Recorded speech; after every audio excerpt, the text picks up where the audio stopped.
Mon nom est Martin Thomas Côté en compagnie d'Alan Lévesque et de Jean-Nicolas Boucher. Vous écoutez Les Injustes. Nous sommes dans l'âge du geek. Dans cette ère d'égalité, d'acceptabilité et de justice des internets, règne une ombre. 4 chevaliers de la culture populaire vont briser les standards. Nul ne sera à l'abri de leurs opinions. En tout temps, en tout lieu, les Injustes.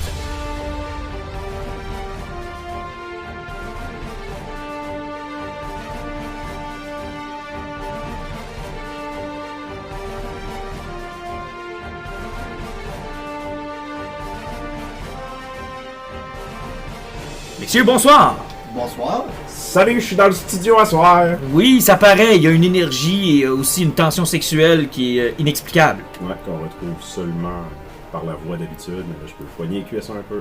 Oui, mais on va te demander quand même de demeurer tranquille, s'il vous plaît. Ça serait quand même, tu sais, on veut pas non plus de plainte ou de MeToo. Donc, essaie de garder tes distances. Fais un peu comme la COVID, 2 mètres. Parfait. Non, J'ai dit ce que je voulais faire, tu m'as dit non, j'ai compris. Normalement, ça devrait régler bien des problèmes. Alan, bonsoir, on t'a pas entendu encore. Je suis pas impliqué dans tout ce qui vient de se passer. C'est toi le plus proche. Hein? Ouais, le 2 mètres entre toi et Jean-Nic, je suis pas sûr qu'il est respecté, c'est surtout ça le problème, là. OK. Donc on va essayer de conserver notre sérieux tout au long de l'épisode. D'abord, je suis content de vous voir. Ça fait un petit bout qu'on n'a pas jasé. On a beaucoup de choses au menu, dont des vieilles affaires. Bon, des vieilles affaires, on va revenir sur des vieilles affaires. Il y a des vieilles affaires qui sont encore en cours, puis il y a des nouveautés aussi. Oui, effectivement. Ben, en fait, dans les vieilles affaires qui sont encore en cours, tu parles de Andorre en Exactement. particulier. C'est combien d'épisodes finalement? C'est 12? Aujourd'hui, c'était le 11e épisode. Ben, enfin, hier. là. OK. Donc, on serait techniquement rendu à la finale la semaine prochaine. Exactement. Puis la vieille affaire dont on va vous parler, qui elle est terminée, c'est Ring of Powers. On en avait déjà parlé, je pense, des premiers On épisodes. s'est rendu au 6e épisode, donc il manquait les 2 derniers. Il manquait les 2 derniers. On va essayer de faire un wrap-up sur cette saison-là. Je veux absolument qu'on prenne le temps de vous parler de cette excellente série qui, grâce à Alan, encore une fois, tu sais, Alan est toujours mon seigneur dans ce genre d'histoire-là. On va parler de Night of Steel. Et c'est extraordinaire. Honnêtement, si vous n'avez pas encore mis la main sur cette série-là, ou si vous cherchez une série qui va... ça va, Jean-Nic? C'est qui écrit ça déjà? C'est qui écrit ça, C'est un déjà? écrivain qu'on parle pas souvent ici. Je pense. Non, c'est pas... comment est-ce qu'il s'appelle? C'est pas le gars qui a écrit DC's. Ouais, je pense que c'est lui. Injustice? Oui, c'est lui qui a fait ça aussi. Anna Taylor-Johnson, non, c'est pas ça. C'est Tom King! Tom King! Ah ouais, c'est ça, ça doit être sûrement Tom King. Donc on va vous en parler tout à l'heure, évidemment, de cette série-là qui est extraordinaire. Mais c'est drôle que tu mentionnes Injustice, puis on en reparlera peut-être un peu plus en détail tout à l'heure, mais à quel point, tu sais, il a poussé ce concept-là encore plus loin. Oui. Tu sais, vous aimez les Elseworlds, vous voulez être surpris, vous voulez des twists. Je vais m'amuser avec les personnages comme de la pâte à modeler. Le seul défaut de ce genre d'affaires-là, puis on l'a vu avec DC's, c'est quand tu innoves trop au départ, ça se peut qu'après quelques numéros, tu regrettes des décisions que tu as prises. Ouais. Ou là, tu te dis, oh, j'aurais peut-être... Tu te sens un peu enfermé par tes décisions. Ouais, tu te dis, j'aurais peut-être pas dû faire ça, donc... Je veux dire que le plus gros défaut, c'est que dans les 6 derniers mois, il y a peut-être juste eu un autre numéro, c'est que les 12 sont longs à terminer. Là. Ouais, c'est vrai, parce que c'était 12 au total, hein? Oui. On est rendu à 8, je pense. Je suis même pas sûr que le 8 existe. Ouch! Ouais, ok, on est vraiment pas rendu loin. On aura l'occasion de vous parler de cette série-là. Mais avant toute chose, je veux saluer l'école secondaire Charles Gravel qui a invité les Injustes pour une activité du midi où on avait à partager notre passion de la bande dessinée. Donc, Alan, malheureusement, était occupé à poser des pneus, Non, à les vendre. à vendre des pneus. Donc, n'a pas pu nous accompagner. Mais tu serais venu si tu avais été libre. Bon, effectivement. Bon, oui, fait qu'on... C'est bon, on avait posé de leurs pneus d'hiver au bon moment. J'aurais été disponible. Ouais, mais anyway, je pense pas que ce sera une expérience unique, Alan. Fait que tu auras l'occasion la prochaine fois de m'accompagner ou de nous accompagner, moi puis Jean-Nic, parce que j'ai pas mal l'impression qu'on risque d'être réinvité. C'était un genre de midi passion où il y avait toutes sortes de trucs. Ils nous ont mis entre la marine Ouais, puis les gars de la marine puis les modèles réduits. ce qui était un drôle de setup. On va dire ça comme ça. Mais on était entre les deux et puis non, on a eu vraiment beaucoup de plaisir. C'est que tu as retenu de ta journée? Les jeunes ne sont plus comme dans mon temps. Dans ton temps. Ouais, dans mon temps. Genre, j'ai pris un coup de vieux dans une école secondaire. Tu sais, quand j'y pense, j'ai encore l'impression d'être hip pis cool pis d'être cette génération-là. Là, ça me confrontait à on est vraiment ailleurs. j'ai été surpris par comment les jeunes sont allumés. J'ai eu vraiment des discussions le fun, répondu à des questions, on a engagé avec des kids, puis j'ai vraiment trouvé l'expérience le fun. Puis j'ai été surtout surpris, puis ça tu vas vraiment être d'accord avec moi, il y a une différence entre les garçons puis les filles et leur cheminement au secondaire. Alan, c'est hallucinant. Honnêtement, peut-être qu'on n'en prenait pas conscience quand nous, on était au secondaire, mais effectivement, là, écoute, la différence de maturité, de look, d'intérêt, puis de niveau de conversation que tu peux tenir entre les filles et les gars, c'est... Le jour et la nuit. C'est vraiment le jour et la nuit, là. Et je sais pas si t'avais pas l'air surpris quand on en a parlé tantôt, Alan, mais c'est des filles qui sont venues. Ben, c'est normal parce que ça fait longtemps que c'est comme ça. C'est parce que la popularité de la bande dessinée au niveau de l'accès de la francophonie et aussi au niveau du prix de la bande dessinée, c'est pas la bande dessinée qui est prédominante, c'est le manga. Le manga est accessible, il est pas trop cher, puis même en bibliothèque, tu es capable de le trouver, puis en librairie, c'est facile à trouver, c'est en bas de 15$ du volume. C'est que le manga est une porte d'entrée très forte, puis surtout que aussi au niveau du manga, il y en a une grande majorité qui sont faites pour les jeunes filles. Ah, puis je te dirais que l'horreur semblait être de mise, là. Puis quelque chose de frappant aussi, les gars venaient pas mal tout seuls, posaient des questions un petit peu, ils repartaient, les filles venaient comme en gang, souvent de trois, puis ils avaient l'air d'avoir des intérêts communs, tu sais, c'était des geeks, là, ils tripaient ces séries télé de Marvel, ils connaissaient la bande dessinée en général, ils lisaient beaucoup de mangas, tu sais. C'était comme surprenant, genre de voir des mini-crews comme ça, puis surtout la culture qu'il y avait. Là. Écoute, on avait l'impression d'avoir des conversations avec des adultes, là, des mini-adultes qui nous posaient des questions. Les gars étaient plus intéressés par la valeur monétaire de la bande dessinée. Ouais, combien ça vaut? Combien ça vaut? On peut-tu faire de l'argent avec ça? Ben, arrêtez, là, si tu lis pas de bande dessinée, t'es capable de te payer un char et une maison.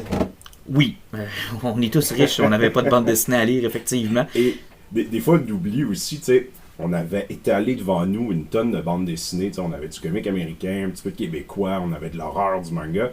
Et il y a quand même beaucoup de jeunes qui nous approchaient en disant « Est-ce que c'est vous qui faites ça? » Puis moi, j'étais comme si c'était réel. Là. J'ai un Watchmen devant moi d'Alan Moore puis une BD de Jeff Lemire. Puis on me dit « Est-ce que c'est toi? » Moi, j'avais Hoche en avant de moi. Honnêtement, t'avais une porte ouverte avec Alan Moore. Il a rejeté sa bande dessinée. Ça fait t'avais le droit de dire oui. Ouais, on aurait pu la reprendre. C'est vrai que t'aurais pu te l'approprier puis faire « Oh oui, c'est moi. C'est moi, ça. C'est moi qui ai fait ça il y a des années. Alan Moore. Jean-Nic Moore. Alan, c'est mon nom d'artiste. » Mais non, vraiment impressionné par les jeunes qui étaient là. On a eu beaucoup de plaisir, beaucoup d'écoute. Puis ça va être à refaire assurément. Puis, en tout cas, il y a de la relève. On s'est occupé, Alan, qu'il y a un peu de relève. C'est surtout ça. C'est surtout pour ça, je pense qu'on a accepté. Faire connaître le médium, s'assurer que les gens aient une curiosité. Puis, tu sais, on va peut-être finir ce segment-là avec ça. Tu sais, comment ça a commencé pour vous autres? Moi, ça a commencé à ma dernière année de secondaire. Quand je suis tombé par hasard sur une boutique, puis que là, on m'a montré que, regarde, Patrice, que je salue, qui me dit « Oui, Batman, ça existe encore. Voici le numéro qui est actuellement sur l'étagère. » Je suis parti avec ça, puis ça a décollé. Moi, c'est pas compliqué. Comme beaucoup de monde, Stan Lee, milieu des années 90, tous les shows qui étaient passés à Fox et compagnie, Silver Surfer, Hulk, Iron Man, et le magnifique Spider-Man qui est aussi... Mais le saut vers le produit physique. Là, le produit physique, c'est vraiment le chemin qu'il y a eu le premier comic book shop avec Pat Riverain ici en ville. C'est parce qu'avant, c'était difficile. Parce que oui, il y en avait dans des dépanneurs des années 80. Mm-hmm. Après, il y a Archambault qui a tenu pendant un petit bout de temps, qui a ouvert. Parce que même encore là, c'était... Tu sais, on sentait pas qu'il y avait une accessibilité parce que tu rentrais là-dedans, tu checkais ton racking. Puis tu sais, je me rappelle, les spawns numéro 1 au Archambault, j'ai vu ça. Là. Mm-hmm. Puis c'était pas comme accessible parce que tu te promenais là-dedans puis personne ne venait te voir. Okay. Il fallait que tu les achètes toi-même, donc il n'y avait pas comme... Le service. Le service, parce que c'est comme on a toujours dit, c'est la raison pour laquelle on fait le podcast, parce que en réalité, le comic book, c'est comme un monde où ce que tu veux échanger avec quelqu'un. Tu as besoin de guide un peu. Tu as besoin de guide, tu as besoin d'en parler, puis tu as besoin d'échanger sur ce que tu découvres aussi. Donc quand tu rentres chez quelque part, puis que même si tu t'intéresses à ça, personne va le voir, puis même si tu poses des questions, le monde va faire je sais pas, mais le dernier Megadeth est sorti hier. Ouais, c'était un peu ça. Toi, Jean-Nic? Drôle d'histoire qui va comme faire une boucle avec ce qui nous est arrivé aujourd'hui, mais je commençais à m'intéresser aux personnages, je connaissais les films de super-héros, mais y aller vers le médium, commençant à en lire, là, c'est en prenant une bière avec un ami que j'avais qui lui était un gros maniaque de ça, et il m'a fait descendre dans sa collection, puis il a dit bon, là je vais te faire lire du Batman, je vais te faire lire du Superman, tu vas apprendre à connaître ces personnages-là, puis En tout cas, de fil en aiguille, j'ai échangé des trucs, je me suis monté une collection, puis je suis tombé en amour, puis la boutique de Pat m'a accompagné dans cet univers-là aussi. Mais ce qui est le plus drôle, c'est que aujourd'hui, on a rencontré la fille de ce gars-là, genre, qui doit être en secondaire 3, genre, qui en jasant avec la manée.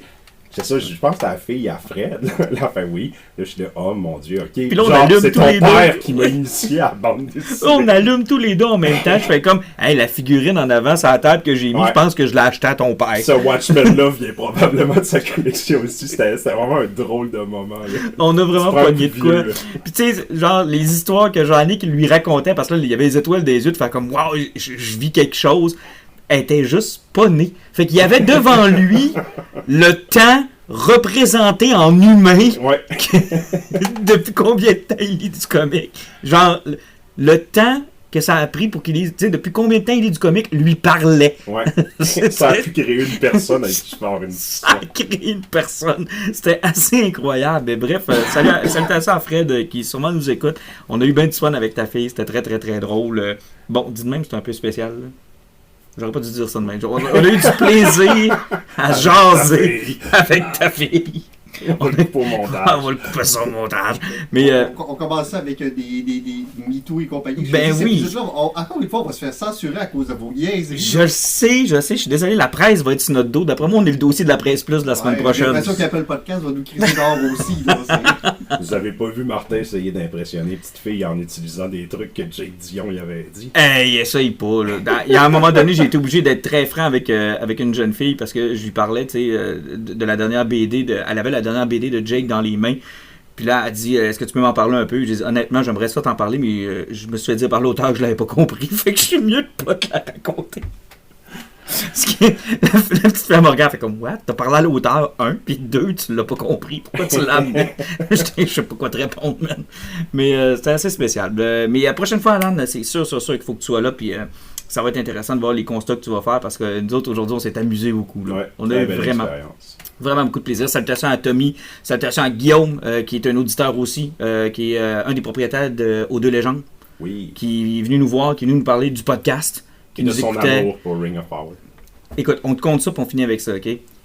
Il passe à notre table, puis il dit « Ah, j'aime ça écouter les injustes, parce que, tu sais, dans le fond, vous êtes pas tout le temps négatif, puis il y a du positif, puis c'est plaisant, puis je t'écœurie, là, des gens qui bâchent les affaires, c'est trop facile à faire. » Et là, je lui mentionne Ring of Power, il a passé les 15 minutes d'après à me bâcher la série comme je me... Écoute, je pleurais des larmes de sang, là. J'ai fait comme « Arrête, OK? Arrête. » Je suis plus capable d'en prendre. Ton mollet a saigné. Ah, après ça. mon mollet a saigné. Ma pauvre Galadriel qui a eu un dur moment. Là. Un grand moment. Lui aussi a compris que c'était le fun, chialer un petit peu. Ouais, je pense que ça y a fait du bien, effectivement. Et parlons donc de chialage. Et si on parlait de Black Panther, Wakanda Forever, le dernier... Oui, mais là, tu peux faire le mouvement. Merci, Jean-Luc. Dernier film, donc, du On se croyait à Wakanda. Ah, J'avais l'impression d'être à petite chasse, puis j'avais tombé sur le perdrix. Là, c'était un peu spécial. Refais plus ça, OK? Donc, Wakanda Forever, donc le tout... J'ai toujours l'impression qu'il faut que je mette une vibe dedans. Wakanda Forever.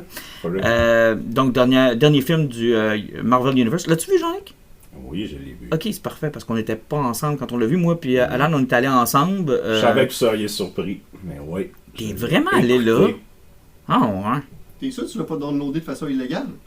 Alan, je ne ferai jamais ça. J'ai beaucoup trop de respect pour les films de l'univers de Marvel pour en télécharger un. Puis l'écouter illégalement sur mon ordinateur, pogné d'une copie indienne où il y a de la pub un peu à travers. Mais j'espère que c'est celui-là avec la pub de Casino, c'est les meilleurs. On voit qu'on Méga moula!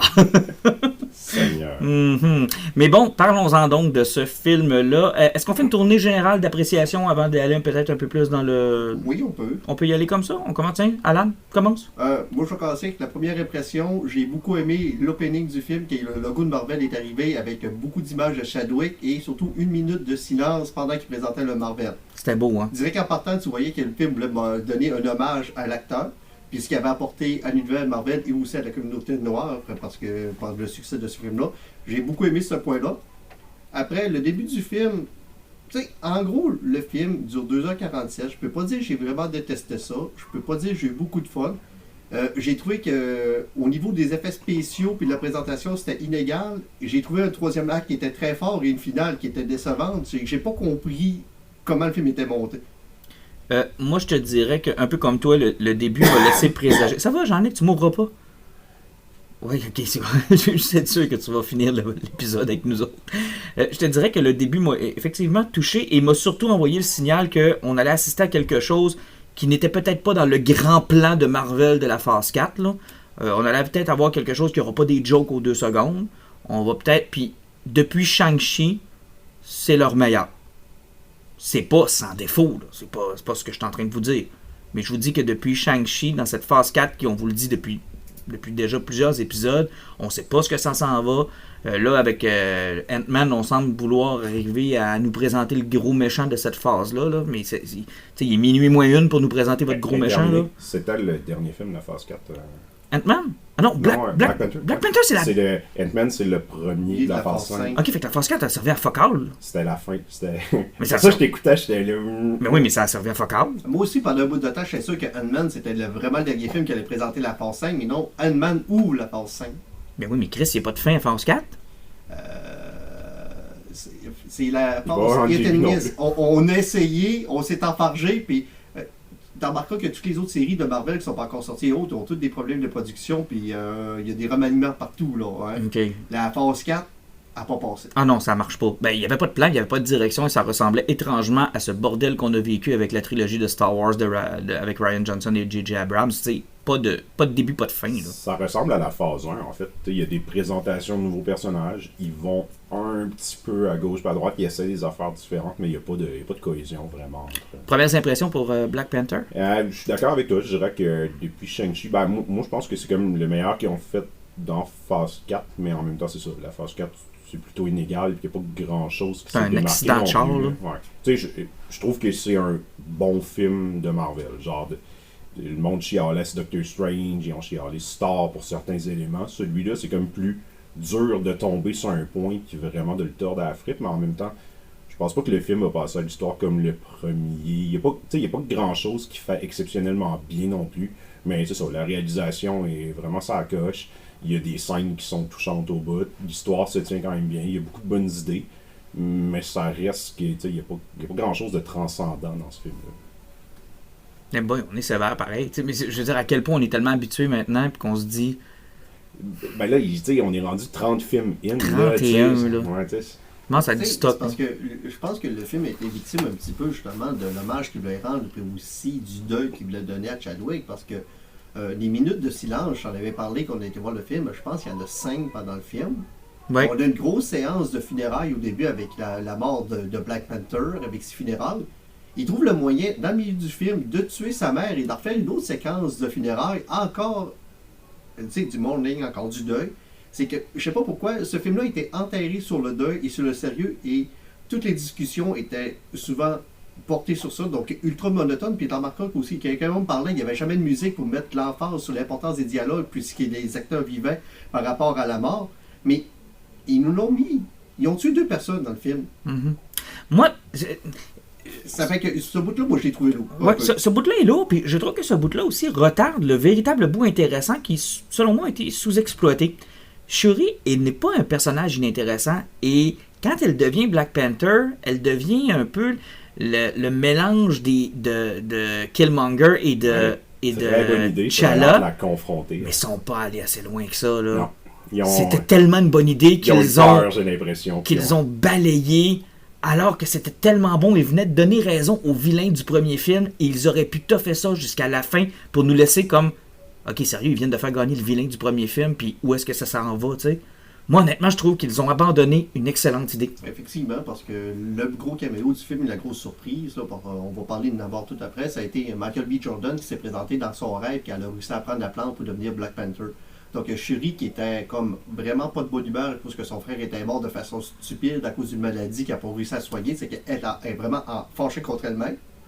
Sa mère a fait des choix qui étaient un petit peu bizarres, ça l'a un petit peu insulté, puis sa mère a trouvé le moyen de mourir aussi en sauvant quelqu'un. C'est qu'elle a tout perdu, parce qu'elle s'est ramassée à la tête d'un royaume où ça l'intéressait pas. Puis elle pensait rencontrer sa mère au moment où elle prend cette plante-là, ou à la limite son frère, et la personne qu'on lui envoie, la personne qu'elle voit, c'est Killmonger. Ouais. Et ça fit tellement avec tout ce que tu viens de nous décrire de son sentiment d'être frustré, d'être fâché. Et le discours entre les deux, c'est une des plus belles scènes du film. C'est vraiment cool parce qu'elle représente un peu, tu sais, Wakanda, des traditions, on croit au surnaturel, on croit, tu sais, au pouvoir des choses. Puis elle, c'est comme un côté scientifique. Terre à terre, elle croit pas en ça. Puis tu sais, la première chose qu'elle fait, c'est comme, pourquoi je vois pas mon frère? Là, il dit, pourquoi tu verrais ton frère? T'es pas supposé croire à ça. Pourquoi ça serait pire que ça soit moi qui soit là? Moi, je pense que tu me ressembles plus que tu y ressemblais. Mais, en tout cas, là, ça déboule, puis j'étais là, que c'est cool comment ils amènent ça, mais ouais, ils ont eu peur, j'ai l'impression, puis ils ont pas voulu. Ou peut-être qu'ils se gardent ça pour plus tard, mais non, il est trop tard, là. Moi, j'étais là, ok, c'est ça l'enjeu du film. Moi, c'est ce que je pensais. Moi, je me suis dit, ils vont le finir comme ça, et l'impression qu'on va avoir en sortant du film, c'est Killmonger avait raison depuis le début, puis ils vont revirer ça dans un autre film éventuel. Puis, je sais pas si t'es d'accord avec moi, Alan, mais j'ai compris pourquoi ils ont fait des doubles sorties, hein. Il y avait des éléments du premier film dont je ne me rappelais plus, là. Moi, l'histoire de recréer la plante, là, je me rappelais plus qu'il y avait tout brûlé ça. J'ai plein d'affaires que j'avais oubliées, là. Ouais, il y avait une couple, mais tu sais, même le mari de c'est Okoye, Mm-hmm. avec ses rhinocéros. Je me rappelais pas de ça. Je me rappelais pas de ça. C'est tout qui m'a parlé pendant le film. Il y a beaucoup d'éléments qui ont été oubliés, puis sans compter que même la prémisse du film, qui est non verte, ça a été une des prémices les plus stupides que j'ai pu voir. Ils sont à l'ONU, ils sont en train de se parler parce que une des raisons aussi pour Killmonger dit raison, c'est qu'ils leur disent que tout le monde va vouloir avoir qu'est-ce que vous voulez parce que vous avez une ressource qui n'a pas de bon sens. C'est qu'ils sont à l'ONU, puis ils sont en train de dire que toutes les puissances mondiales du monde veulent leur voler leur vibranium. Et pendant qu'ils font leur présentation, tu te rends compte que l'Europe a envoyé une force militaire à essayer de voler du vibranium. Honnêtement, si tu veux faire de l'espionnage industriel, un gouvernement n'aura jamais assez d'argent vraiment pour ça, puis il y a des compagnies privées qui vont s'en occuper, c'est pas le gouvernement qui va le faire. Et de toute façon, vous voyez, des militaires dans un autre pays, on appelle ça un crime de guerre, puis ça déclenche des guerres, ok? C'était mal ficelé. Ils ont comme oublié que Serkis, il faisait de la contrebande de vibranium. Déjà, ça existait déjà. C'était déjà disponible sur le marché noir. Ils ont juste voulu montrer quelque chose comme de quoi que les grandes puissances de ce monde, on était des ressources naturelles, on aime ça y voler partout, puis on est tous des gros méchants, ils ont voulu montrer le côté massin du conglomérat américain ou des grosses nations du G7, puis ça a été fait de façon très maladroite. Et j'ajouterais maintenant, parce qu'on est dans le crunch du film, ils nous ont refait un Miss America 2. Miss America. Comment est-ce que ça s'appelle? Chavez, Miss... ok, oui. Numéro 2. Ça, je suis 200% d'accord. Numéro 2, là. Problème du film. Numéro 2. C'est-à-dire... C'est Iron Man, ça nous prend une mini Iron Man. Comment est-ce qu'on l'introduit? On lui donne un plot twist complètement innocent, qui est central à l'histoire, mais qui n'est pas nécessaire qu'elle soit là tout le long. Puis il embarque pour le show. Une machine pour trouver le vibranium. C'est Riri Williams qu'elle s'appelle. C'est terrible. Le personnage a pas une personnalité. C'est une petite fille du MIT qui a découvert un moyen de scanner du vibranium. Bizarrement, au Wakanda, ça fait 2000 ans qu'ils en scannent, puis qu'ils font des recherches, puis qu'ils en trouvent des minéraux, mais ils ne savent pas comment est-ce qu'ils l'ont trouvé. C'était rien qu'une grosse montagne au Wakanda. C'était facile à trouver, là. Puis là, tes filons, là, comme ça, il faut les trouver, tu creuses jusqu'au temps que tu tombes dessus. Exactement, okay. T'as tout compris. Tu sais, c'est comme, sur papier, c'est supposé fonctionner. Le Shuri est comme un petit peu isolé, est en deuil de son frère, c'est une scientifique, elle a de la répartie. Tu la mets avec une autre petite fille qui est une génie aussi, qui tripe sa science, puis tu te dis, ils vont soit chicaner, soit ils vont, tu sais, il y a quelque chose qui va se développer, puis non, il y a genre zéro chimie. C'est deux fois le même personnage. Deux fois le même personnage, exactement. Probablement que Riri, dans son propre truc, elle pourrait shiner. Mais là, elle est à travers d'autres personnages semblables à elle. Ça m'a beaucoup fait penser à quand on avait tous hâte de voir Iron Man et Doctor Strange. Puis qu'on s'est rendu compte que c'était fucking le même personnage. C'était fucking le même personnage. Fait que ça marche comme pas dans le même film. Et j'ai eu cette impression-là aussi quand je l'ai vu. Et là, coudonc, qui n'a pas d'armure dans le MCU? Qui n'a pas d'armure de Iron Man? Y en a-tu encore? Parce que là, même les gardes du Wakanda en ont. Ouais, non, c'est vrai. Les fabriqués, ouais. Sans compter qu'en plus d'avoir des armures comme Iron Man, ils ont tous eu leur séquence qui jasent comme Tony Stark et il parlait avec ses ordinateurs partout. Ah, sérieux, là, c'était cool peut-être dans Iron Man. parce que c'était le personnage principal, puis ça tournait alentour de ça. Mais maintenant, même les personnages, tu sais, du D, E, F là, dans la série, ce que tu te rappelles même pas de leur nom, ont leur moment avec la caméra d'en face, puis des écrans de chaque côté. C'est comme, the fuck, là, c'est quoi, à un moment donné, on va-tu juste avoir un film avec une face en arrière d'un écran noir, puis ça va tout grand complet dans l'armure?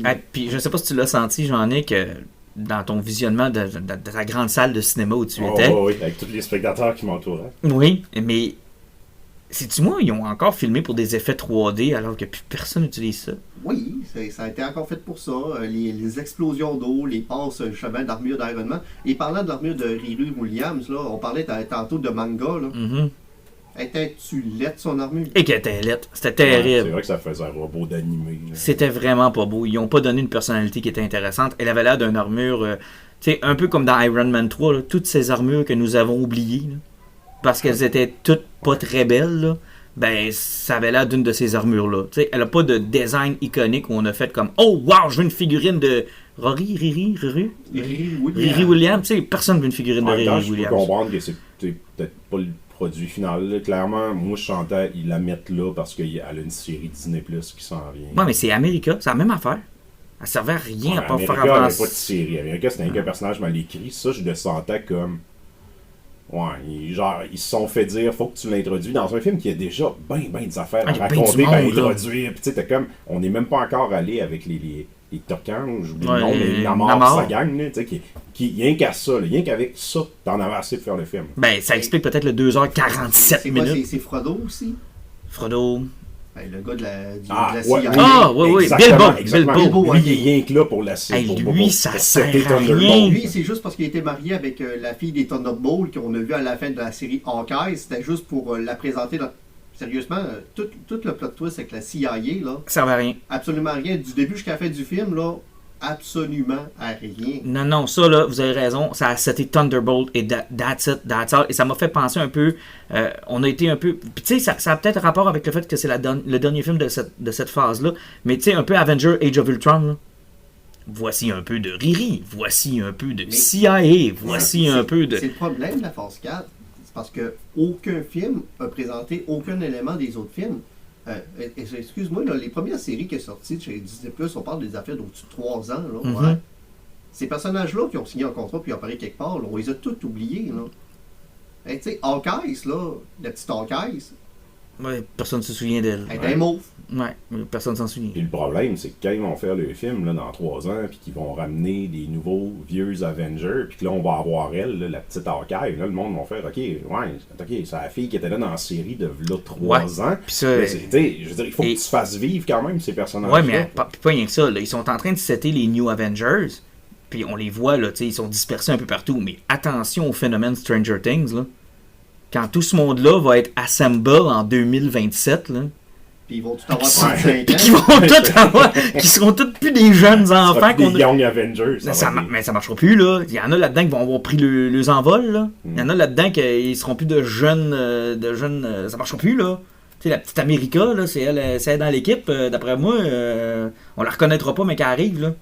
Alors, c'est des choix qui ont été quand même assez spéciaux. Hey, parlons de Namor. Le temps file. Je vais parler de Namor. Sérieusement, quel personnage génial. Il est extraordinaire. Ouais, il est vraiment cool. L'acteur, le nail super bien, il est intéressant en bout. Puis juste avant de parler du personnage, la façon dont ils ont fait son royaume, la façon dont ils ont filmé sous l'eau, où on voit pas, ça m'a donné l'impression d'être moi-même sous l'eau. Contrairement à Aquaman où tu vois tout. Dans Aquaman, c'est parce que tout était en CGI, puis il n'y a aucun acteur qui était dans l'eau, c'est les cheveux qui étaient en CGI en dessous de l'eau pour montrer qu'il était là. Tandis que là, ils ont vraiment fait des séquences aquatiques avec du monde qui nageait dans l'eau, donc ça donnait comme un élément. Des fois, ça donnait un petit peu cheap avec le monde qui faisait comme patauger dans le fond de l'eau, mais au moins, tu avais vraiment une impression d'immersion. Donc ça avait du sens. Oui, c'était beau, puis c'était sombre. Là. Je veux dire, le royaume, c'était pas comme...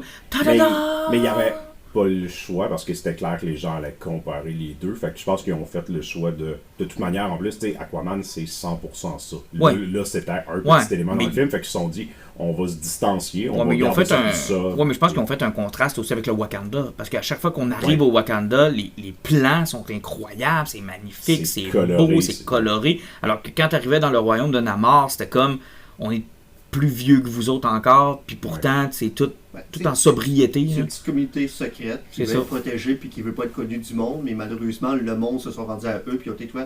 Puis parlant justement du fait de la différence avec Aquaman, juste pour mettre un petit peu dans l'histoire, Namor est plus vieux qu'Aquaman. Il faut pas oublier que c'est un des premiers personnages de chez Marvel. Absolument. Il fait partie des Original Tree. Avant même que Stan Lee embarque dans Marvel. Il est plus vieux que Captain America. Là. Ouais. On parle de 1939, on parle de lui, Human Torch, puis plus après, Captain America s'était joint eux dans les Defenders à l'époque.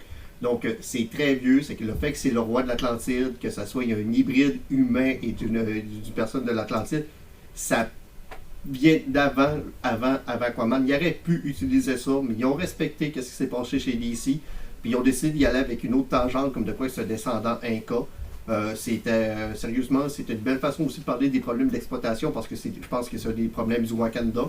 Donc, on peut apporter ça d'une autre façon avec des conquistadors espagnols, puis tout ce qui a pu se passer. Donc, ils ont réussi à faire un beau comparatif avec les deux peuples, puis ils ont proché son côté mutant aussi de façon C'est brillante. ça. Ils l'ont introduit comme mutant. Effectivement, parce qu'il y a une plante, à peu près comme ce qui donne les pouvoirs du Black Panther, qui existe aussi au Mexique. Sauf que ça leur donnait des pouvoirs aquatiques, sauf que lui, sa mère l'a pris pendant qu'elle était enceinte. Ce qui fait que lui est devenu un hybride, genre submariner et humain, avec des petites ailes, ses chevilles qui lui permettent de voler. Ça, j'ai toujours pas compris, par exemple. Ouais, c'est parce que c'est des scènes de 1939, ça avait Ouais, ça a été dessiné par des enfants. C'est ça, parce que ça, j'ai toujours pas compris pourquoi il y avait des petites ailes, là, mais... ils ont prouvé un point. Tout le monde s'est toujours dit que ça fait si t'es fait arracher, ça a de l'air facile à être arraché. Ouais, mais ils les ont arrachés aussi. Ils les ont arrachés. Ils les ont arrachés. Et d'ailleurs, ils les ont bien utilisés. Les images, quand on le voit là, se promener comme des espèces de jump, ils volent pas, Ouais. c'est plus comme des sauts là, Saute. qui se font dans les airs. Ça, j'ai trouvé ça quand même cool. Overall, c'est un bon film. Maintenant, il y a beaucoup de pression sur la guêpe, là, sur Ant-Man and the Wasp, parce que là... Puis aussi, ça, je disais, comme j'avais dit avec le film, c'est que Namor a brillé dans au troisième acte. Et son invasion de Wakanda, c'était vraiment, vraiment incroyable. Jusqu'au temps qu'il scrape le film en faisant comme je vous laisse une semaine, puis je recrute mon armée entre-temps. Ah oui, je m'en vais. Puis finalement, tout ça pour leur laisser le temps de bâtir une armure, que Shuri réussit à recréer la plante pour devenir un Black Panther. Et plutôt qu'avoir une grosse bataille épique entre deux armées, c'était 20 contre 20 sur un bateau qui était élite. Non, ça c'est terrible, effectivement. Et le CGI sur la bataille finale était lourd. Et aussi, la bataille se passait sur 3 plans différents. Et c'était stroboscopique. C'était ridicule. À la vitesse qui changeait les 3 emplats, ce qui se passait à la bataille, c'était étourdissant et dur à suivre. C'était effréné. Et ça se suivait pas. Puis sans compter que se rajoutent en plus les armures ou ce que ce soit les plans à l'intérieur des armures. C'était impossible à suivre. Il y a beaucoup de choses à suivre pour les yeux. T'allais dire, Ouais. Jean-Nic? Ça, on le sent que c'est genre les scénaristes qui, tu sais, dernière minute, savaient plus exactement comment le faire. Genre, on a un peuple aquatique, on a du monde qui se bat sur terre, comment on peut créer un affront? Un gros bateau. Genre, comme ça, on n'est pas poigné avec ça, on fait ça dans le jungle, ça va trop avantager tel ou ça n'aura pas de sens pour tel peuple. C'était comme, la seule affaire qu'ils ont pensé, c'est on va mettre un bateau dans l'eau. Comme ça, Ouais. les deux peuvent se battre. Avant qu'on conclue le sujet, parce qu'on a déjà une demi-heure de fait sur le film, je veux absolument parler de cette scène qui ne fait aucun crise de sens. Tout ça pour ça. Tout ça, là, le fils de T'Challa, que je ne comprends pas pourquoi t'es enceinte, puis que pendant 6 ans, tu le dis à personne, puis tu m'as pas donné de bonnes raisons de pourquoi la mère est au courant, mais pas la sœur. Pourquoi tu l'as caché, c'est jamais clair non plus. Le Wakanda a pas l'air d'une place où tu devrais cacher ton héritier, là. Je veux dire, le trône de T'Challa avait pas l'air de... Tu sais, ça avait pas l'air d'un peuple en guerre où tu peux te faire assassiner à tout moment, là. On dirait que dans genre la première version de scénario, quand Buzzman est encore en vie, c'était peut-être un enjeu, ça, là, genre il veut se retirer, Non, là, ça parle d'amitié, je sais pas, là, c'est... L'enjeu, on le sent pas. l'enjeu principal, normalement, de Black Panther 2, c'était le film qui était vraiment, vraiment posé, parler du blip puis du bloop. Du blip-bloup. Du blip-bloop. C'est que possiblement, s'il serait revenu 5 ans plus tard, il se serait rendu compte qu'il y avait un enfant qu'il n'a jamais connu, il aurait essayé s'arrêter le syndrome du militaire qui est parti en mission pendant 2 ans, puis il est revenu avec un enfant qui allait... C'est possiblement vers là qu'il voulait peut-être aller avec son enfant. Puis comme le jour, on avait déjà eu assez de deuil, le personnage, ils ont passé 2h47 pour nous l'enterrer, pour nous arriver avec tout ça à la fin. Surtout que, c'est quoi, ils veulent nous présenter comme un Young Avenger, un Young Panther plus loin, hein? Mais il est un peu jeune pour ça. Non, il va avoir le temps. Ouais. Lui, contrairement à America, il va être encore jeune quand ils vont faire le film. C'est peut-être pour ça qu'ils se sont donné peut-être des checklists. Là, on va en avoir un de 6 ans, un de 12 ans, un de 16 ans, puis tout ce monde-là va être majeur quand on va faire le film Young Avenger. Yeah! Ça va marcher, ça va fonctionner. J'ai hâte de voir si le public va suivre, par exemple. Parce que, tu sais, dans le comic, là, on le voit souvent, ça finit par s'essouffler les « je remplace les héros principaux ». Ben, les Young Avengers ont fait une grosse run. Après, ils ont été un petit peu éparpillés. Et je suis même pas sûr qu'on les a vus à partir de 2012-2013. Je sais même pas s'ils sont vraiment réapparus. Mais même affaire chez DC, quand Batman est remplacé, quand Superman est remplacé, quand Wonder Woman est remplacé, quand les Teen Titans sont à l'avant-scène, quand ces jeunes-là, à un moment donné c'était les Outsiders avec Nightwing, ces groupes-là sont sympathiques pendant une run ou deux, tu t'y attaches, mais ne remplace jamais ton core business. Jamais. Jamais, jamais, jamais. Jusqu'où Marvel va être prêt à aller avec Rory à la place de... Riri à la place de choses, puis l'autre à la place de choses. En BD, là, ça fait 70 ans que Bruce Wayne est Batman, puis il y a 40 ans. Au cinéma, tu pourras pas faire ça. Exactement. Mais ils sont à la croisée des chemins. Jusqu'où ils peuvent aller? Jusqu'où, à un moment donné, ça va être complètement inconséquent pour quelqu'un d'aller voir un film de Black Panther sans Black Panther, sans un Iron Man, plus d'Iron Man, plus de Tony Stark. Puis, tu sais, à quel moment tu vas faire comme, OK, je suis où, là? C'est quoi que je vois? C'est quoi l'enjeu? Pourquoi ça me vient me chercher? C'est qui les personnages? On est rendu où? Là, j'ai hâte de voir jusqu'où ils peuvent aller avec ça. Parce que les comics ont un historique, mais les films en ont pas tellement. C'est quoi? C'est une trentaine de films depuis 2008?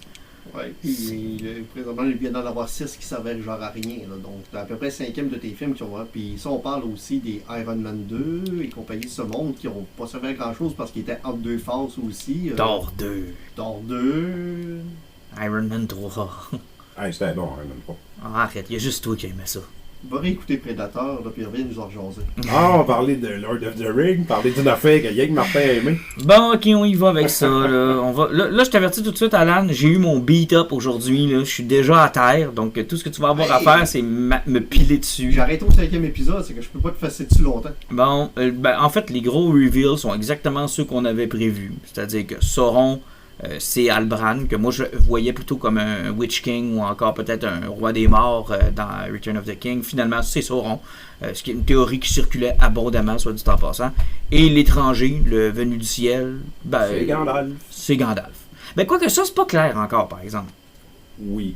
Ils l'ont pas nommé. Ouais, mais c'est pas grave. Non, mais il a dit ce que Gandalf dit. Ouais. Oui. Il dit une phrase, là, Oui. quand tu sais pas où aller, suis ton nez. Oui. Il Gandalf dit ça dans Je la sais, communauté de mais l'anneau. tu sais, ça peut être une hystérie autre.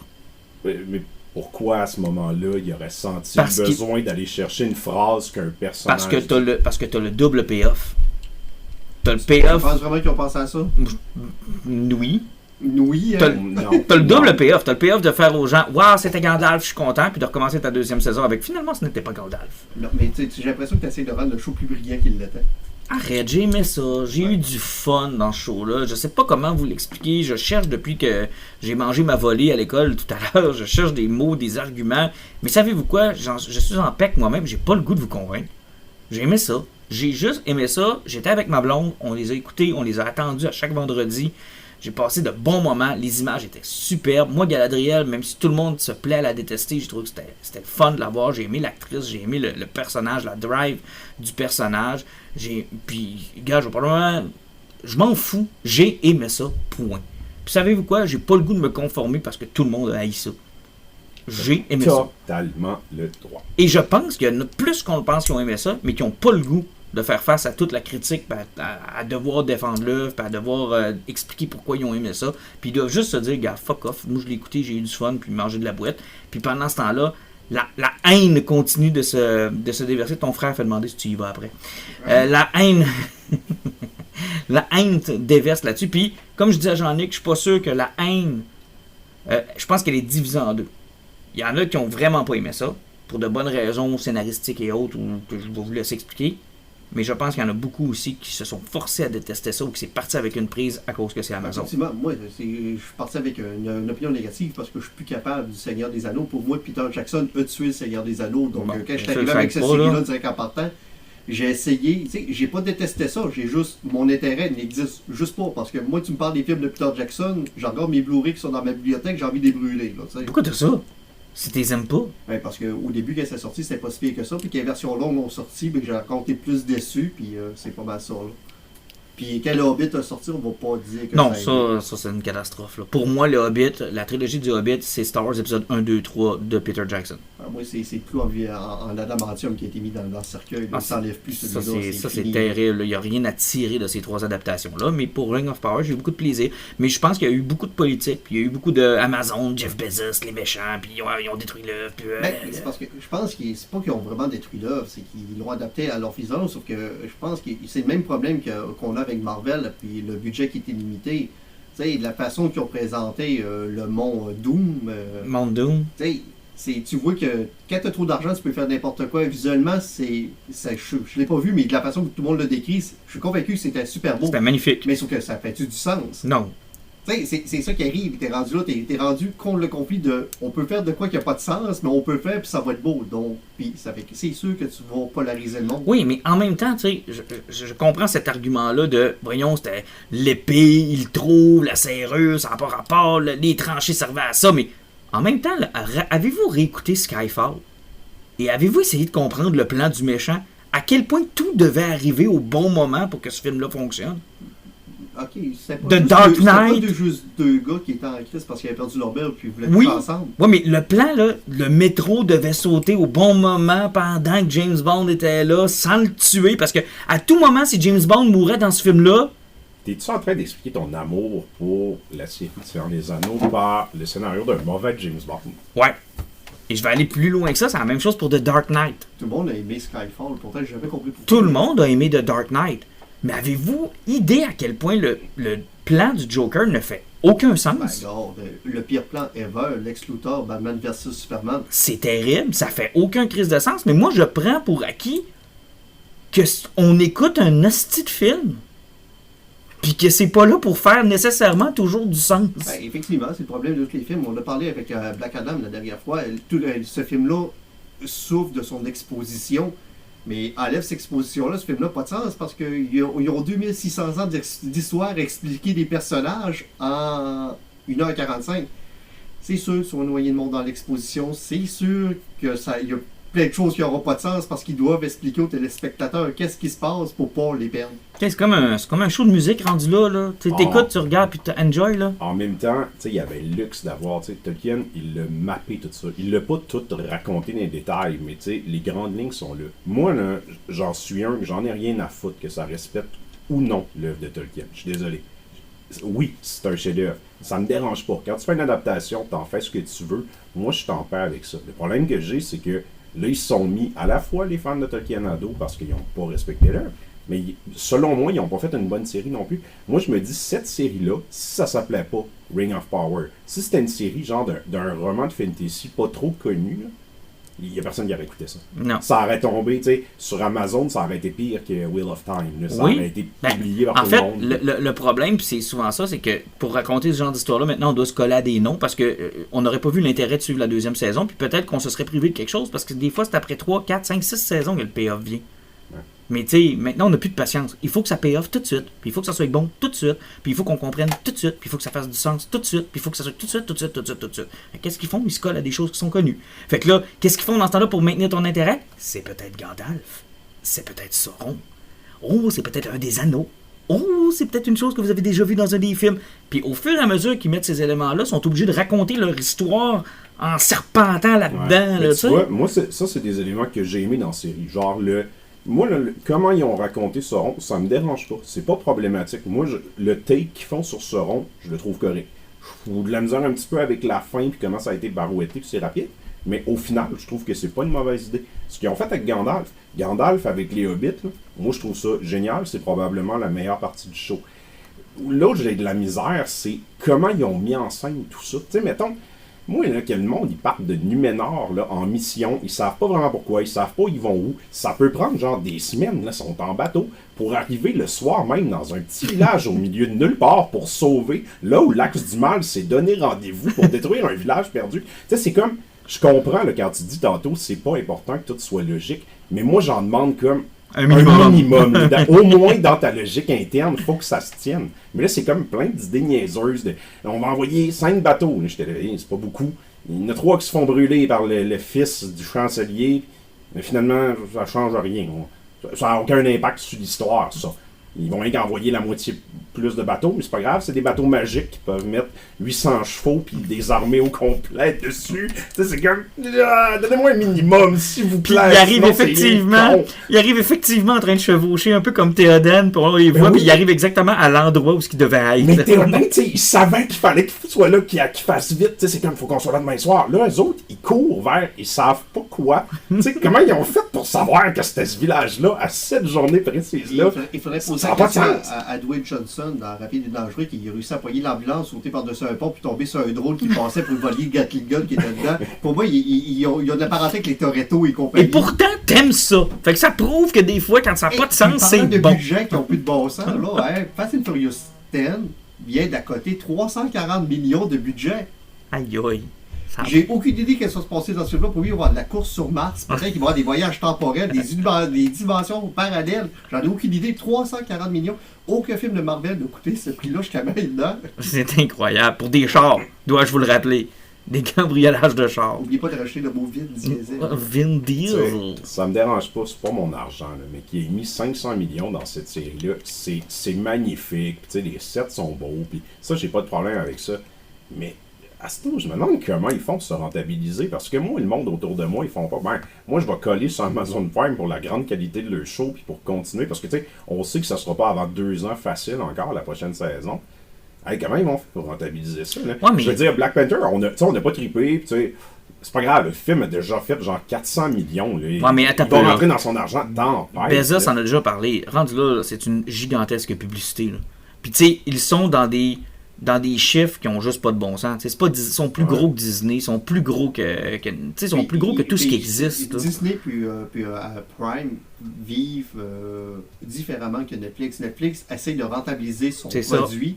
Disney s'en calisse. Disney puis Amazon Prime sans sac, parce que, gars, moi, je suis allé checker mon panier de précommande là, sur Amazon, là, je sais qu'ils n'en ont pas de problème. Rendu là, honnêtement, Amazon, là, c'est quasiment un peu comme ces compagnies qui dépensent de l'argent parce que ça va faire baisser les impôts, ça va faire... c'est rendu là, okay, là. Je vais le formuler différemment. Au lieu de mettre 500 millions là-dedans, vous auriez pas pu en donner genre 100, puis donner 400 millions pour faire 10 séries comme The Boys, mettons, genre, ou des trucs originaux, ou d'autres petites séries, puis laisse à tes créateurs faire ce qu'ils veulent. Il y a des trucs qui vont être poches, il y a des trucs que le monde n'écouteront pas, mais il va y avoir des petits bijoux qui vont se créer à travers aussi. Là. Non, effectivement. On passe à Andor.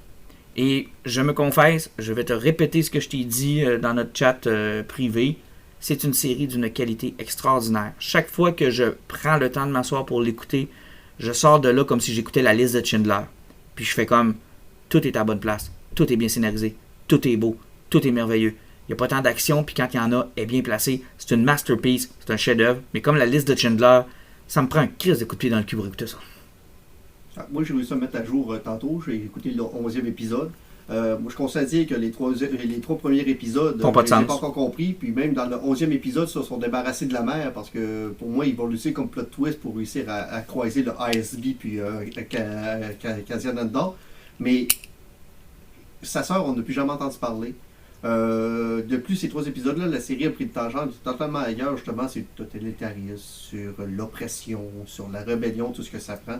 Et dans les derniers épisodes qu'on a eus, là, je sais que tu n'as pas vu 2 épisodes de la prison, mais même avant ça, c'est quand les rebelles expliquent c'est quoi leur plan, puis qu'est-ce que tu vois, qu'est-ce que l'Empire est en train de faire, c'est que l'Empire, en n'ayant pas les moyens, parce que c'est dans le premier épisode de la prison qui en parle, c'est qu'ils ont des prisons, ils prennent les prisonniers là-dedans, ils mettent là-dedans, mais tu te rends compte que pour une prison de 2500 prisonniers, il y a 12 employés.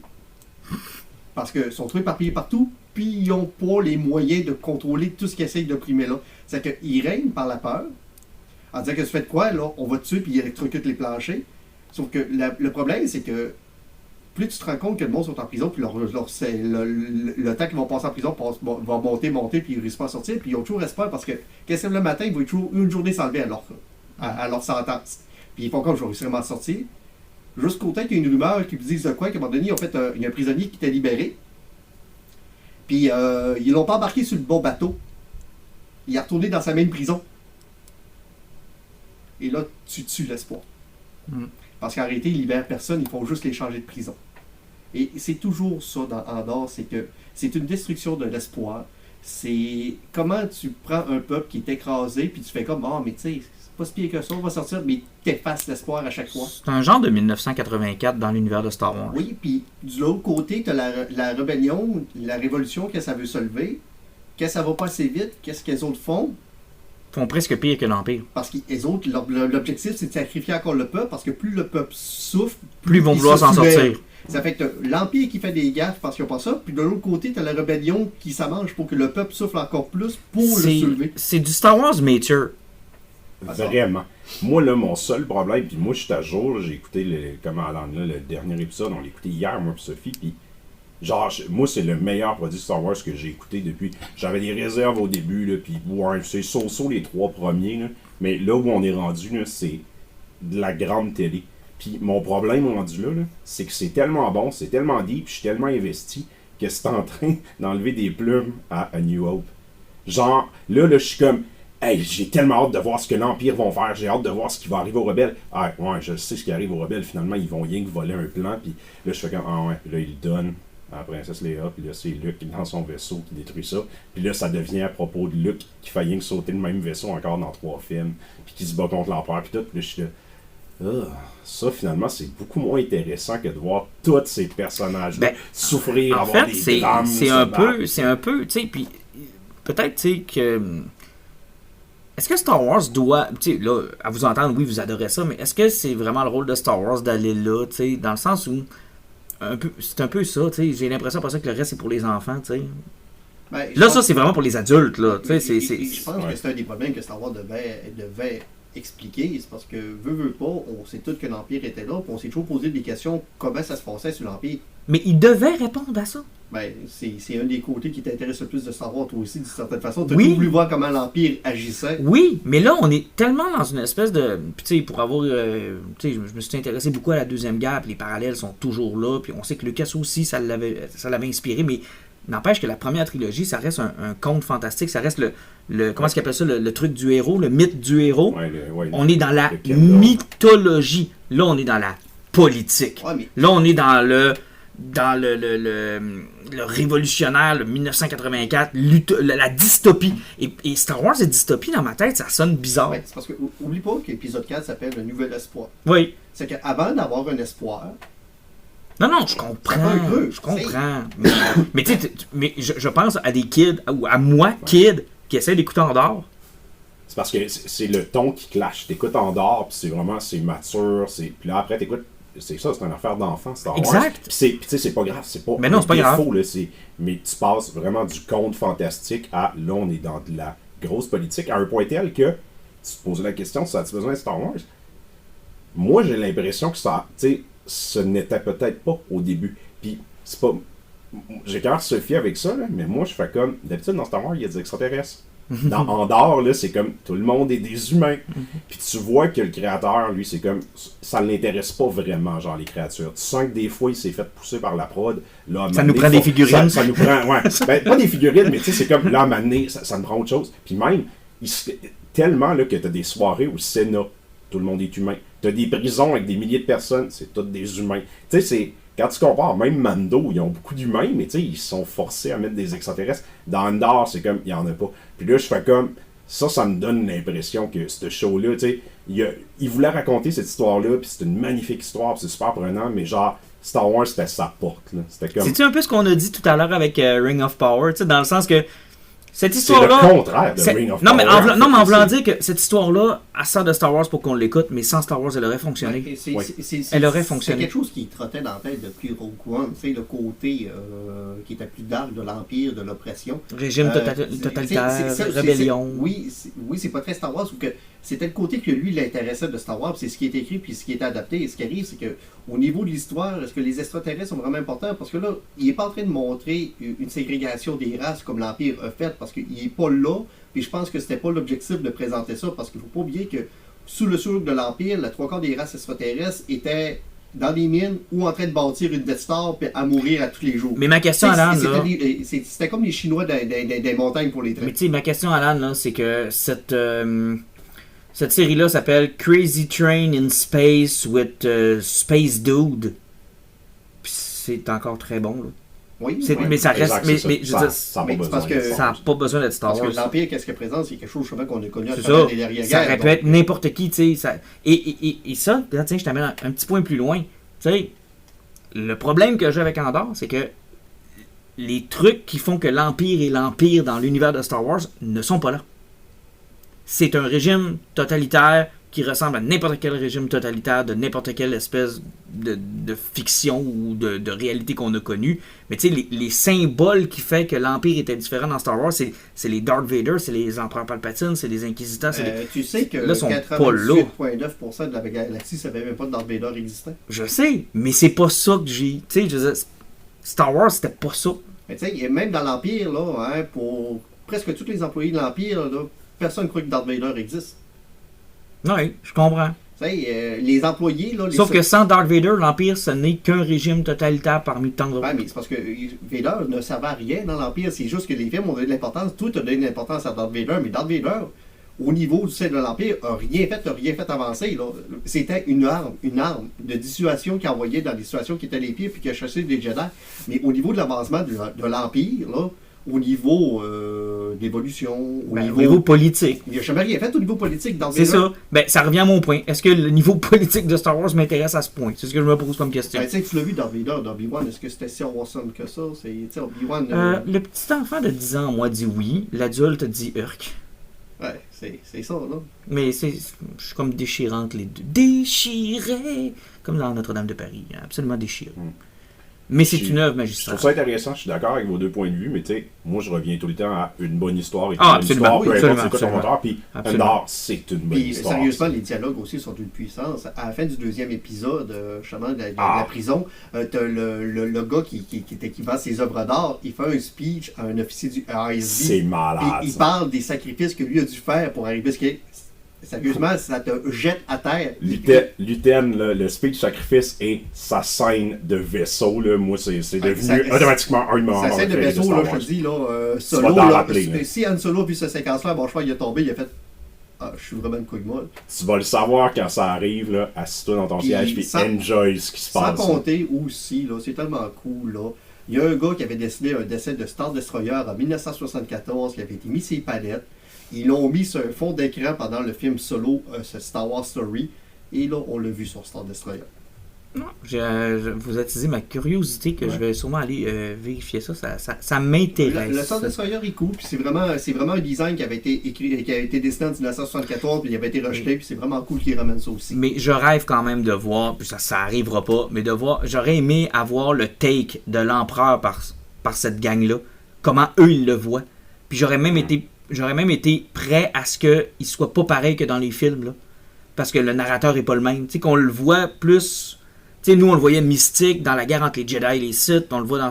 Mais de le voir au côté politique, là, tu sais, de qu'est-ce qu'ils représentent, puis qu'est-ce qu'ils en pensent de cette face maganée-là, puis comment ils font pour accepter ça aussi, là, le fait que ce dude-là, super laid, qui était avant ça un chancelier, maintenant est un espèce d'empereur avec des pouvoirs magiques. Tu sais, j'aurais aimé avoir leur perception de ça. Encore une fois, personne ne sait qu'il y a des pouvoirs magiques. Ben c'est ça, j'aurais aimé voir la perception de qu'est-ce qui fait que... Tu sais, si c'est pas les pouvoirs magiques qui leur font peur, pourquoi ce personnage-là pour eux est important, tu sais? Ouais, parce que là, on est encore dans le... Tu sais, l'Empire, c'est le côté militaire. C'est ça, on là. voit le côté administratif puis C'est fonctionnaire aussi dans la série. Ah, pis ça me faisait chier dans la série, là, comment ce personnage-là avançait trop tranquillement puis qu'on le voyait pas, là. Celui qui est comme on va dire, le méchant au début de la série, là, le jeune homme qui retourne vivre. Bon, ils ont chez trouvé de sa quoi, mère, là? pis tout. Là, son histoire, ben tu sais, on est rendu au dernier épisode, puis tu sais, moi, ça a pas avancé assez vite, puis je n'aurais pris beaucoup plus de ce personnage-là. Mais là, on a eu comme une petite scène payoff un peu. Là, on est rendu, je suis pas mal sûr qu'il va y avoir quelque chose dans le dernier épisode avec lui. Puis je suis comme, ils sont tout le temps sur deux niveaux avec ce qu'ils vont faire, puis il y a une discussion avec sa la grand-mère, fille. là? Non, pas avec sa grand-mère. Okay. Ça, c'est sa mère, mais... Sa mère, ouais. Avec l'officier du... Ouais, Okay. avec la blonde. La blonde, ouais, ok, ouais. ouais. Puis ils ont une discussion tous les deux, en tout cas dehors, qui est vraiment, vraiment awesome aussi. Là. Mais les dialogues sont forts dans cette série-là. Puis, tu sais, même au niveau de Mon Mothma, là, ça va faire 3 épisodes où le drame avec elle, c'est qu'elle a trop sorti d'argent, puis ses comptes comptables ne balancent plus, et l'Empire va se mettre le nez dedans. Et sérieusement, Wow. même ça. J'hallucine, Alan, je t'écoute, là, puis je suis comme, j'ai le goût de Wow. rire. On est comme au feu l'été quand on rit genre d'une série Fait politique qu'on a, Star ouais, Wars c'est ça, fait plate, qu'on là. a finalement eu Star Wars Senate. Ouais, on l'a vraiment eu, mais tu sais. Sauf qu'il réussit à mettre une twist que tu sais, tu t'accroches au personnage quand même. Et oui, Ouais. effectivement, on est rendu dans les livres comptables. Succès, succès souvenir, nous avons après 2-3 ans finalement On eu, l'a sans eu. qu'on s'en rende compte, la série Star Wars Senate. Puis c'est bon, esti. On avait raison de C'est dire que ça ça en que je prenait voulais, une. finalement. Hey, sérieux, je pense qu'on l'a prédit, celle-là. Là. Ils ont juste changé le nom parce qu'il y a dû avoir quelqu'un chez Disney qui est occupé à écouter tout ce qui se fait. Puis ils ont fait. Tu dis ça, mais moi, dans le dernier épisode, elle a une scène où, genre, justement, au Sénat, puis là, il y a comme plein de sièges, puis là, elle fait son speech, puis là, il y a des sénateurs, tu sais, qui font comme, Ils ferment la lumière. turn off, puis genre, je sais plus. Puis là, j'étais là, dans ma tête, je me suis passé la réflexion, j'étais là, ça, c'est Star Wars Senate, comme on parlant. Mais là, non, le show complet, c'est Star Wars Malheureusement, il Senate. n'y a personne qui a écrasé quelqu'un en disant stop ta gueule avec sa nacelle, mais Et pourtant, nous autres, on avait prévu que ça allait être crissement plate comme show. Là. Nous Ah, autres, c'était ouais. pas un show super le fun, Star Wars Senate. Là. Ça prend son temps pour avancer, là, mais. Ah, que c'est bon. Good. Et en terminant, hey, ça fait déjà 1 heure. On parle-tu de Dark Knight, Knight of Steel? On va faire ça rapidement, puis on fait nos poisons après. Ben, en avez-vous? Parce que je suis en train de penser que j'en ai pas. j'en ai un qui traîne quelque part là, oui. Parfait, on fera ça. Dark Knight of Steel. Écrit par Tom Taylor. Tom Taylor, qui d'autre? Notre préféré. Qui notre d'autre que préféré. Tom Taylor? Honnêtement, encore une fois, ce gars-là s'amuse, là, et réussit à me faire passer des affaires que si c'était n'importe qui d'autre ou n'importe quoi d'autre, j'aurais fait comme Urk, qu'est-ce qu'ils ont fait là? Puis t'embarques dans sa ride. Là, il nous présente, bon, un DC médiéval fantastique. Tu t'assieds avec lui, tu fais comme... il dit, fais-moi confiance. Tu dis, il va m'amener là. Non, il prend d'être direct au début. À tous les fois qu'il y a quelque chose, c'est comme, il va faire ça avec tel personnage. Non, tu te fais avoir, il l'amène ailleurs. Il casse la première page parce que ça commence avec Jor-El qui est sur Krypton, qui fait comme, oh non, la planète doit exploser, on n'a pas le choix, il faut se grouiller pour Kal-El. Là, tu fais comme, il envoie la navette sur Terre. La navette s'écrase sur Terre, et après, tout ce que tu entends, c'est genre, c'est là, j'accouche.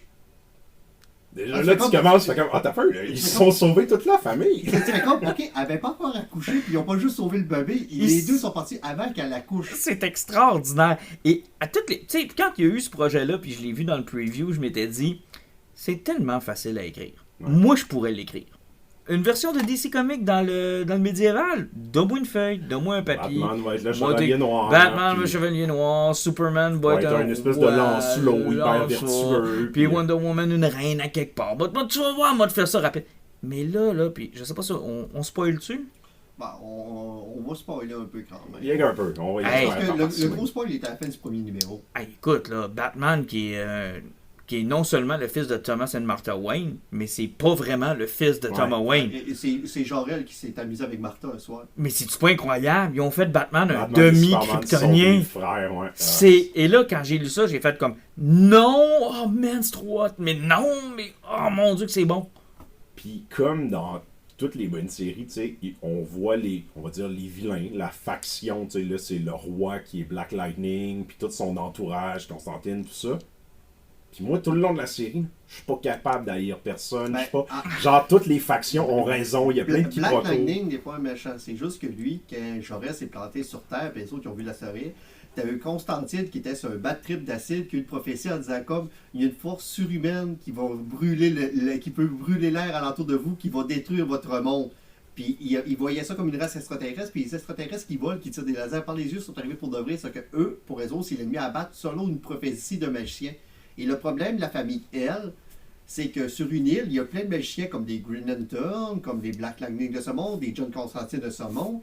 Puis les autres sont sensibles à la magie. Donc il y a comme un clash naturel entre les deux. Et Batman s'est occupé d'enfermer tout ce beau monde-là dans le château pour être sûr et certain de protéger son roi et sa reine. Si t'es méta-humain, t'es considéré comme magique et t'es dans un cachot.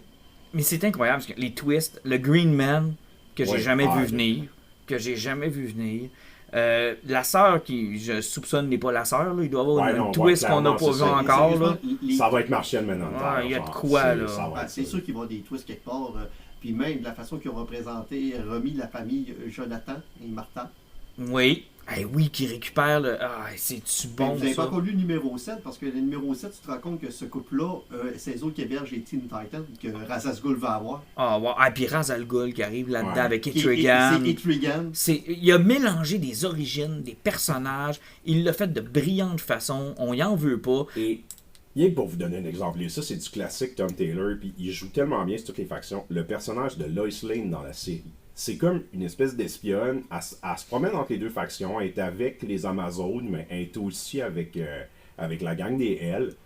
Puis à un moment donné, elle a une phrase, puis je suis là, tu sais, il comprend tellement les personnages puis leur essence. Elle a dit, moi j'aime beaucoup la famille de Black Lightning, les Jefferson.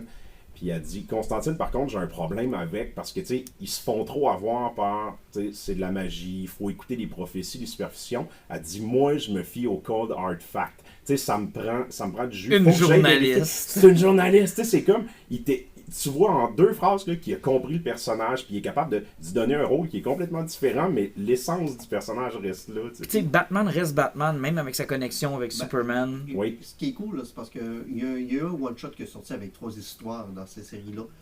Puis il explique les Robins dans du short story. C'est super cool, c'est parce qu'à un moment donné, tu te rends compte que Batman se fait convaincre d'aller à une fête foraine, genre d'Halloween, un soir déguisé en ville.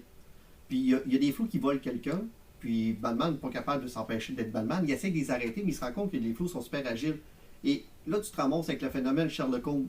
Le détective qui a réussi à pogner du monde, puis qui se rend compte qu'il a pogné une ressource d'information infinie avec les clodos de la ville, qui est un regroupement d'enfants qui ont toutes les informations, puis qui savent tout ce qui se passe dans les faits. Tu sais, les personnes ils sont jeunes, ils n'ont pas de scène, ça fait que les riches les poussent du pied, en faisant comme « Ah, tu m'écoeures », mais ils sont toujours proches quand même.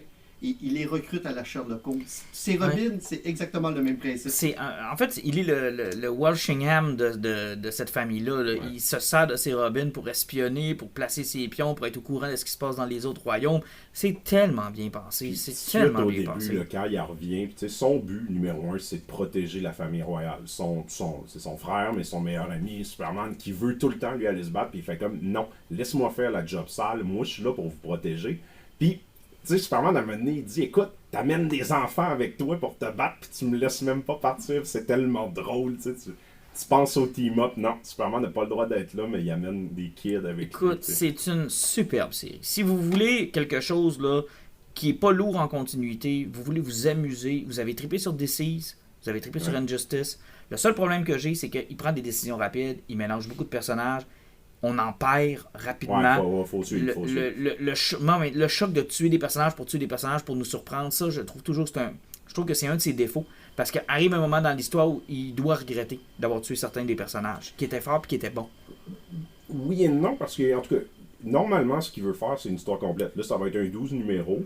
Là, il va-tu avoir encore le goût, comme avec les DCs, de dire, bon, ben, je continue. Ouais, parce que dans le DCs, à un moment donné, il a manqué de personnages. Oui, mais il a fait vieillir ses plus jeunes. Puis, tu sais, Dans Injustice, à un moment donné, ça avait plus de sens à la fin. Là. Il avait tellement tué de monde. Il avait tellement choqué en faisant vous pensez que celui-là va être important, vous pensez que celui-là vous alliez aller. Écoute, quand Superman devenait complètement débile, là, il reste plus grand-chose à la fin. Là.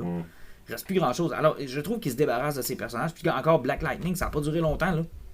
mais en même temps, ça le force à se trouver. Tu sais, moi, ce que j'ai adoré dans les séries, c'est le côté, ben, il s'est débarrassé de Superman, de Batman, de Wonder Woman. Ben, ça va donner une chance à Damien, à John, de devenir des personnages à part entière. Puis, Jefferson, c'est parce qu'il y avait une twist.